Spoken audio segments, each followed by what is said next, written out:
Is about to be a war zone. This Wednesday, our Super Eagles are walking straight into the Lions' den to face the toughest opponent of AFCON 2025, the host Morocco.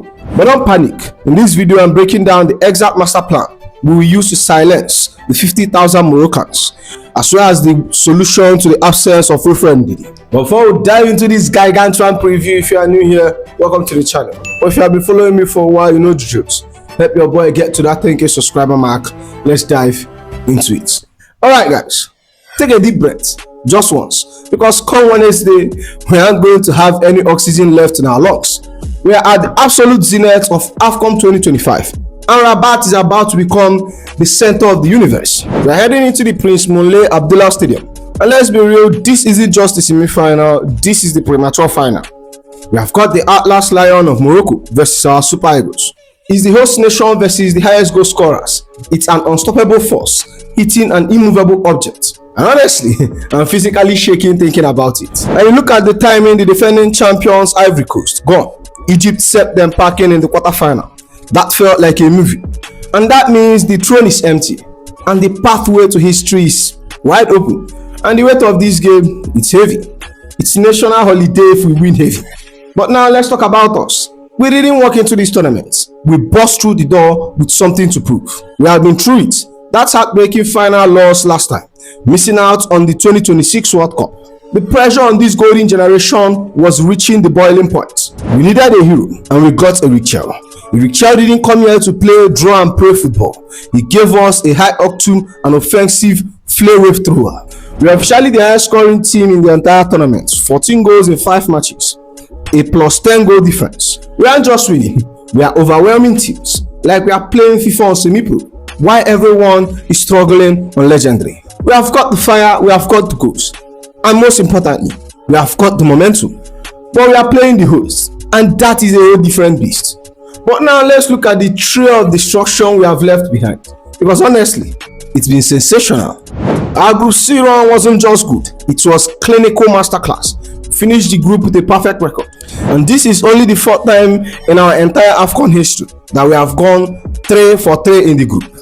And that's not just luck, that's us sending memo to the rest of Africa saying the Super Eagles are hungry and you are next on the menu. Then we hit the knockouts, and I thought, okay, maybe you will slow down. Nope. January 5th, round of 16 against Mozambique, it was straight up demolition debut, 4-0. Lookman started the party. Osimhen backed the brace because obviously he's a cheat code. And even Akor got in the action late. We are not just playing football, we are showing off. But then comes January 10th, the ultimate litmus test, the quarterfinal against Nigeria. Now I'm not gonna lie, I was nervous because the Desert Foxes were basically a brick wall. They hadn't lost, and they had only considered 1 goal in 4. But we went into Marrakesh, we took control, we dominated the ball, we stayed patient. Then the 47 minutes happened. Bruno MH sent it across. That was so pinpoint, he's probably had a GPS on it. And Victor Osimhen, he does what he does best. 10 minutes later, the dagger. Osimhen, and I love this because it shows team spirits, gets a 1v1 with Lucas Zidane, but instead of being selfish, he squares it. Akor rounds the keeper like he's practicing in his backyard. 2-0. We didn't just beat Nigeria, we outmatured them and we outplayed them. And now we are standing at the gate of the final. But to get through, we have to silence a whole stadium in Rabat. Let's talk about the elephant in the room, or should I say, the lions in the den. They haven't touched this trophy in 50 years. Can you imagine? Half a century almost. After they shocked the world in the World Cup 2022, after they shocked the world in the 2022 World Cup, Walid Regragui has turned them into a machine. They are not just running around, they are a heavy possession unit that will try to pass us into the coma. They are clinical, they are structured, they are playing in front of their home crowd. And then there is Brahim Diaz. We need to talk about Brahim Diaz. This man is playing like he's got a cheat code enabled.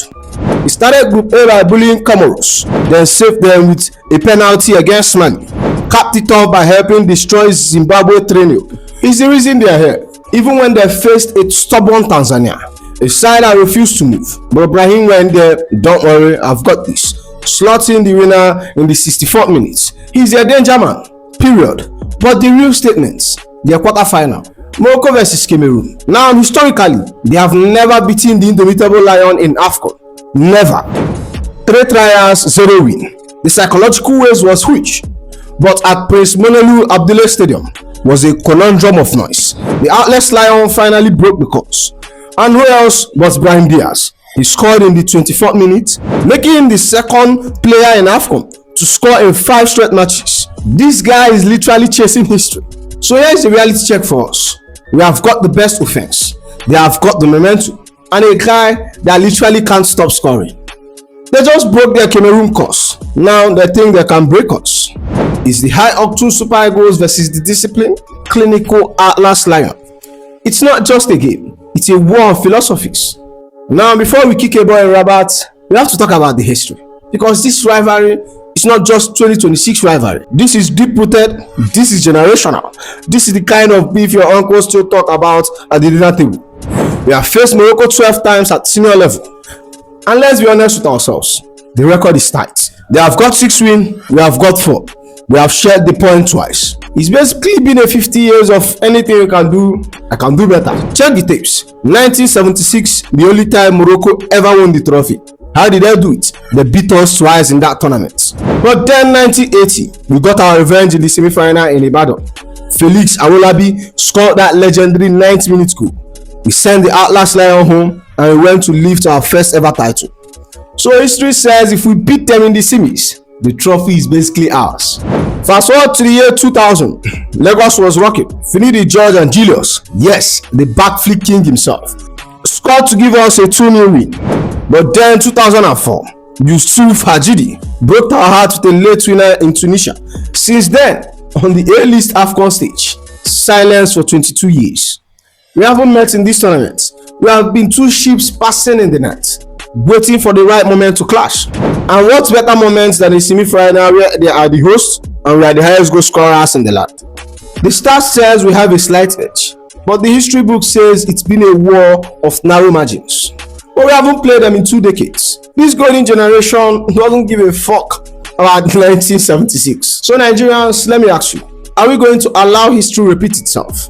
Or are we going to write a new chapter that is going to be talked about in 2076?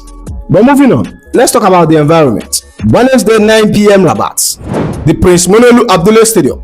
This place isn't just a stadium right now, it's a fortress. We are walking into a den of over 50,000 Moroccans who are going to be so loud that we won't be able to hear ourselves think. But honestly, we have seen this movie before. Remember Marrakesh against Algeria? The crowd was hostile and they were loud. What did we do? We didn't panic, we stayed composed, we dominated the ball and we silenced them with early goals.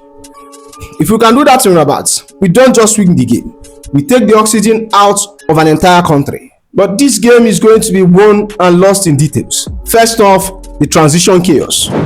Guys, we have a problem. Referee Ndidi is out. Guess what? Moroccans are missing Azeden Onuha. With both midfield generals missing, the fight in the middle of the park is going to be a dogfight. If we can force turnovers, release Osimhen and Lookman before Morocco can set their defensive block, it's game over. We have to be fast, we have to be clinical, we have to be ruthless. Second, the half-space battle. And this is where it gets tactical. Brahim Diaz loves to live in those little pockets of spaces between our wing back and centre back. Kevin Bassey and Shemi Ajayi, I'm looking at you. If we stay compact, keep Diaz from turning, he becomes a spectator. If we isolate him, we isolate their main threats. And then they are forced to lob crosses in the box, which we can eat for breakfast all day long. And finally, physical endurance. We are the fittest team in this tournament. 14 goals, and a huge chunk of them came late in the game. If this match is 0-0 or 1-1 around 70 minutes, I'm not worried. Morocco plays beautiful, intricate football, but that style gets tiring when they are under pressure. We have got the power, we have got the machine. We have got Paul Onuachu coming off the bench like a human wrecking ball. If he goes down to the wire, my money is on Super Eagles every single time. Alright, let's get into the nitty-gritty. We know how Morocco plays. Under Walid Regragui, they are a 4-4-3 possession machine. They want to pass us into coma, keep the ball and wait for us to get bored so they can strike. But here's the thing, every machine has a glitch, and Morocco's glitch is sitting right there in front of us to exploit. So first thing we have to do, punish their fullbacks. Hakimi and Mazraoui love to fly forward. It's their whole vibe. But when they go, they leave ocean of space behind them. If you can win the ball in our half and immediately launch Lookman or Osimhen into those channels, Morocco centre-backs are going to be left on an island. We are not here to play tiki-taka with them. We have to be vertical. We need to be brutal. When they attack, we hit them where it hurts, the empty space they left behind. Next up, physicality. This isn't World Cup. This is AFCON. And in this tournament, strength wins trophy. Morocco is technical, sure, but they can be bullied. If our midfield, even without Ndidi, can stay relentless, win the second balls, and basically turn the middle of the pitch into a construction site, Morocco will lose their rhythm. They don't like it when games get messy. So let's make it messy. We need to play fast, not slow. Don't let them dictate the tempo. We set the fire and they try to put it out. And now let's be unflinching for a second. Morocco is predictable. They rely so much on individual brilliance from Brahim Diaz or set piece because they don't actually have a pure number 9. El Kabi is good, but it's not a hunter like Victor Osimhen. If we snuff out Diaz and stay tall on corners, where are their goals coming from? They don't even have the bench depth we have. We have got Akor, we have got Paul Onuachu, we have got Chukwueze, we have got options. They have plan, we have the squad. The blueprint is simple. Stretch their backline, win physical duels, and take set piece seriously. If we play direct, intelligent, and brutal football, we aren't just winning, we are silencing Rabat. No half measures, no soft passing, just super good dominance. For now, moving on, let's get into the lab. We are sticking with our 4-3-1-2, the system we have been cooking all tournaments. But with Ndidi out, we have got to make some big brain move. Here is the 11 I believe Eric is sending out to silence Rabat. Let's go through it player by player. And go, Stanley Wabale. Honestly, for the last 2 games, this man could have stayed at home, watched Netflix because he had nothing almost to do.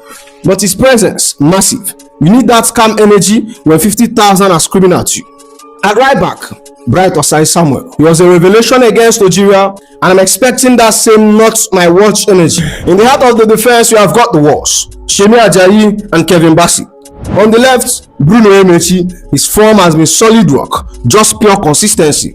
Now in the engine room, with Ndidi booked, Frank the Tank Onyeka steps in as the number 6. His energy is going to be massive for us.